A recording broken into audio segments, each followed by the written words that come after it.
네, 교육부가 내년부터 초중고교에 인공지능 AI 디지털 교과서를 도입합니다.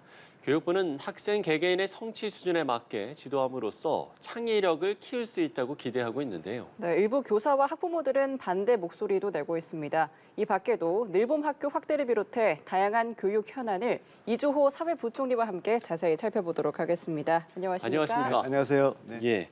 자, 교육부가 내건 슬로건 중에 하나가 바로 교사가 이끄는 교실 혁명인데 네네. 일단 이 교실 혁명이 왜 필요한지 또 교육부가 그리는 미래 교실 어떤 모습인지 궁금합니다. 예, 일단 이제 미래 세상은 정말 뭐 AI 디지털 기술이 대전환이 일어나는 세상이잖아요. 예, 예. 그래서 이제 거기에 필요한 역량도 많이 달라집니다.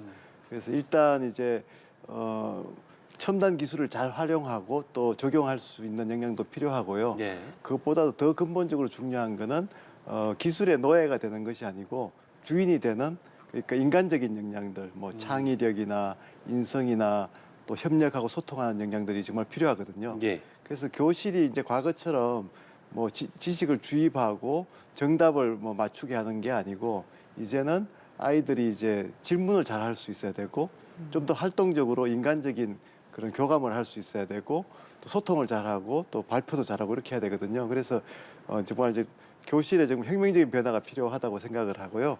그렇게 하려면 교사의 역할부터 바뀌어져야 되는데 그 교사의 역할을 지원할 수 있는 기술들이 많이 개발되어 있습니다. 네. 이제 AI 디지털 교과서라는 제도는 어떻게 보면 이제 보조교사 역할을 하거든요. 그래서 AI 디지털 교과서가 또 작동을 하려면 이제 교실이 인터넷으로 다 연결돼야 되고 아이들은 디바이스를 다 가져야 되잖아요. 그러니까 그 이제 지금 우리가 이제 만들려고 하는 그런 교실은 완전 혁명적인 변화가 일어난다 이렇게 보시면 됩니다.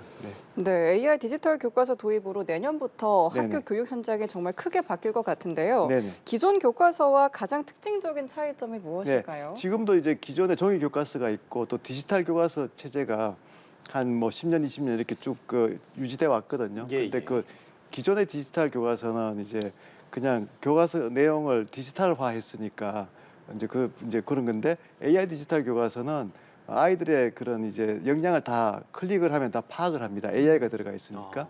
그러면 이제 학생 맞춤으로 아이들이 교실에 30명이 있으면 30명이 다 다른 컨텐츠를 공부할 수 있게 하고요. 네, 네. 그리고 교사들한테는 아이들이 학습의 이런 상황들을 다 이제 분석해가지고 교사들한테 이제 전달을 하니까 어떻게 보면 이제 교실에 교사 한 명, 인간 교사가 한 명이 있으면 AI 그 보조 교사가 학생 수만큼 있는 그런 새로운 교실이 되는 거죠. 예. 네. 학생들의 배움 속도와 수준에 맞게 맞춤 학습 지원을 네, 한다 이렇게 말씀을 해주셨는데요. 그러면 이 AI 디지털 교과서 도입으로 얻을 수 있는 기대 효과는 어떤 건가 이 부분도 궁금해요. 예, 저희들이 뭐 선도학교나 연구학교들 이미 지금 많이 해보고 있는데요. 네네. 공통적인 특징 중에 하나는 그런 학교들은 일단 잠자는 학생이 없습니다. 잠자는 학생을 깨우는 교실이 되는 거고요. 예. 또 수포자나 영포자라는 말 아시죠? 그러니까 이게 이제 자기 수준에 맞지 않으니까 이제 수학을 포기하고 또 영어를 포기하는 거거든요. 그러니까 수준에 맞춰서 학습을 할 수 있게 하면 수포자와 영포자가 주로 될 겁니다. 거의 없어질 정도로 될 수 있다고 생각을 하고요. 그렇게 되면 당연히 교육 격차도 많이 해소가 될 거라고 생각합니다. 네, 그런데 이 디지털 교육을 먼저 시작했던 일부 다른 나라들이 아날로그 교육으로 회귀하기도 했고 일부 학부모들은 디지털 기기 과몰입을 우려하면서 이 도입에 반대하는 목소리도 나옵니다. 네, 교육부의 생각은 어떨까요? 그러니까 이제 그런 나라들이 좀 있는데요. 그게 조금 와전된 게 이제 스웨덴 같은 경우에 네네. 유치원부터 이제 고등학교까지 이제 디지털 기기를 의무화했다가 유치원만 이제 의무화해서 자율화 정책으로 변경한 거거든요. 대부분의 나라들이 특히 이제 그 한국 학부모님들도 해외에서 잠깐 뭐 아이들을 키운다거나 하면 한국 학부모님들은 다 좋은 학교 보내시잖아요. 예. 그런 학교들은 다 이제 이런 그 AI 디지털 교과서 같은 그런 소위 이제 코스웨어라고 하는데 학교에서 쓰는 소프트웨어를 코스웨어라고 하거든요. 그런 것들 경험이 다 있으실 겁니다. 그래서 이제 그런 경험들을 많이 하는데 우리나라가 이제 AI 디지털 교과서를 도입하면 이거는 이제 소수의 학교에만 그렇게 하는 게 아니고 전체 학교에 이제 골고루 다 활용이 되는 거고 예. 어떤 면에서는 이제 공교육 체제가 이제 이걸 받아들이는 그런 이제 시스템이 되는 거죠. 예. 이제 도입이 얼마 남지 않았는데 아직 실물이 공개되지 않아서요. 네, 앞서도 네, 네. 이제 말씀을 해주셨습니다만 이제 각 교실마다 뭐 인터넷이나 네, 디바이스 네. 같은 것들이 이제 잘 마련돼야 할 텐데 준비는 어떻게 되고 있는지 궁금합니다. 예, 일단 이제 인터넷 커넥션 같은 경우에는 이제 10기가까지 이렇게 이제 많이 사용하게 되면 그만큼 이제 용량이 커져야 되지 않습니까? 네네. 그래서 다 확보를 하고 있고요. 또 이제 내년에 이제 초등학교 3, 4학년, 중학교 1학년, 고등학교 1학년 이렇게 4개 학년이 이제 시행이 됩니다. 그래서 그 아이들한테는 적어도 전부 이제 디지털 디바이스가 보급되도록 그렇게 할 준비를 하고 있고요. 예, 예. 또 이제 정보교과 선생님들이 이제 디지털 인프라를 많이 담당해 왔는데 좀 큰 학교는 혼자서 이제 하시기 힘드시니까 저희가 이제 그 디지털 튜터를 1,200명 양성해서 또 학교에 이제 보내드리고요. 또 이제 그 기술적인 문제가 생겼을 때 이제 전화 걸어서 해결할 수 있는 테크 센터도 각 교육청에서 운영할 예정입니다. 네, 그리고 윤석열 정부가 추진하는 4대 개혁 중에 교육 개혁이 있지 않습니까? 네, 네, 네. 이 교육 개혁을 통해서 바꾸고자 하는 것은 무엇인지 궁금합니다. 그러니까 교육 개혁이 이제 학부모님 입장에서 가장 이제 어려운 것들을 먼저 해결해 드려야 되잖아요. 예. 그러면 초등학교 이제 그러니까 영유아부터 이제 초등학교 때까지는 사실은 이제 그 교육 돌봄의 그 어려움이 많거든요. 특히 이제 초등학교 저학년 같은 경우에는 이제 1시에 집에 돌아오는데 실제로 이제 맞벌이 부부 같은 경우에는 정말 난감하거든요. 그렇죠. 그 보육 공백이라고 하는데 그게 생겨서 이번에 이제 넓은 학교라고 도입을 했습니다. 네네. 그래서 이제 1시부터 3시까지 무료로 이제 정부가 좋은 이제 프로그램을 제공을 해드리고요.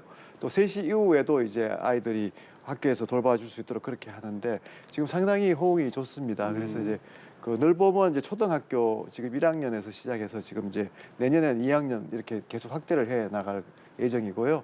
또 영유아 시기에는 이제 유치원 어린이집이 있잖아요. 예. 근데 이게 질도 좀 들쭉날쭉하고 유치원과 어린이집이 또 틀리거든요. 그래서 이걸 이제 하나의 이제 높은 질을 갖춘 이제 일원화된 체제를 갖추기 위해서 유보 통합이라는 정책을 또 추진을 합니다. 그래서 큰 방향으로 이제 그 영유아부터 초등까지는 그런 이제 돌봄과 교육에 그 부모님들의 부담을 많이 들어드리는 정책을 하는 거고요.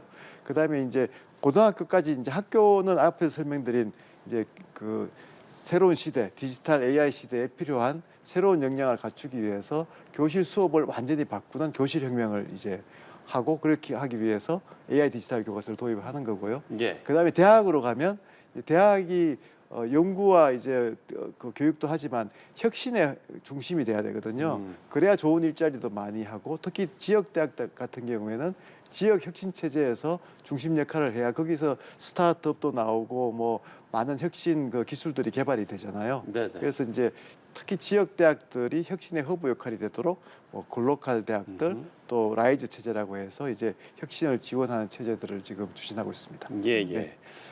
윤 대통령이 이달 초에 대국민 담화에서 교육 개혁은 이제 본궤도에 올랐다 이렇게 평가를 했는데 네, 네, 네. 지금 이제 대표적인 성과들을 잘 소개를 해주신 것 같습니다. 네, 네. 교육부의 현안 중에 하나로 바로 이 의대 증원 문제 빼놓을 수 없을 것 네, 같은데 여의정 협의체가 출범을 했습니다만 아직까지 뚜렷한 해법은 잘 보이지 않고 있거든요. 네, 네. 참 안타깝고요. 또 책임자 중에 하나로서 정말 그 무거운 책임감을 느끼는데요. 최근에 이제 여야의정 협의체가 이제 발족을 하면서 저는 희망이 생겼다고 생각을 합니다. 그동안 좀 의정 간의 갈등의 또 불신이 너무 수위가 높았기 때문에 일단 좀 많이 소통하고 불신의 벽을 낮추고 또 정부와 그 의료계가 파트너거든요, 사실은. 같이 싸워야 되는 그 적이 아니고 사실 협력해서 좋은 그 의료 체계를 구축하고 이번을 오히려 계기로 해서 의료 개혁을 완성할 수 있다면 저는 우리나라가 정말 어느 나라보다도 더 좋은 의료 체계로 또 이렇게 완성할 수 있는 그런 계기를 만들 수가 있다고 생각하고요. 무엇보다 학생들 또 전공의들이 빨리 돌아오셔야 되니까 의정이 힘을 합쳐서 그렇게 함께 노력을 할 수 있도록 그렇게 기원하고 있습니다. 네. 네, 끝으로 다가오는 2025년에는 어디에 중점을 두고 또 교육 정책을 추진할 계획이신지 네. 궁금합니다. 그 교육 격차 얘기를 최근에 대통령께서도 말씀을 하시고 사실은 이제 그 교육 계획이 어떻게 보면 이제 변화의 이제 그 뿌리를 이제 현장에서 내린 거고 제가 볼 때는 이제 내년부터는 이 교육 계획에 좀 결실을 맺고 꽃을 피우는 그런 이제 일들이 성과들이 많아질 건데요. 그런 성과들이 특별히 좀 사회적 약자들한테 더 빨리 돌아가고 더 많이 돌아갈 수 있도록 하면 그것이 바로 교육 격차 해소라고 생각합니다. 그래서 원래 저희들이 예산 편성할 때도 그 국가 장학금 있잖아요. 대학생들을 위한 100만 명에서 150만 명으로 수혜자를 확대를 했고요. 네네. 또 근로장학생들도 20만 명까지 늘렸거든요. 그래서 그런 정책들을 좀 저희들이 현장 맞춤형으로 좀 많이 시행을 해서 교육개혁을 통해서 사회적 약자들이 정말 좋은 교육 기회를 더 많이 확보할 수 있도록 그렇게 노력하겠습니다. 예. 네. 자, 교육 격차 해소를 위한 다양한 계획까지 들어봤습니다. 이주호 사회부총리와 이야기 나눠봤습니다. 오늘 말씀 고맙습니다. 맞습니다. 네, 감사합니다.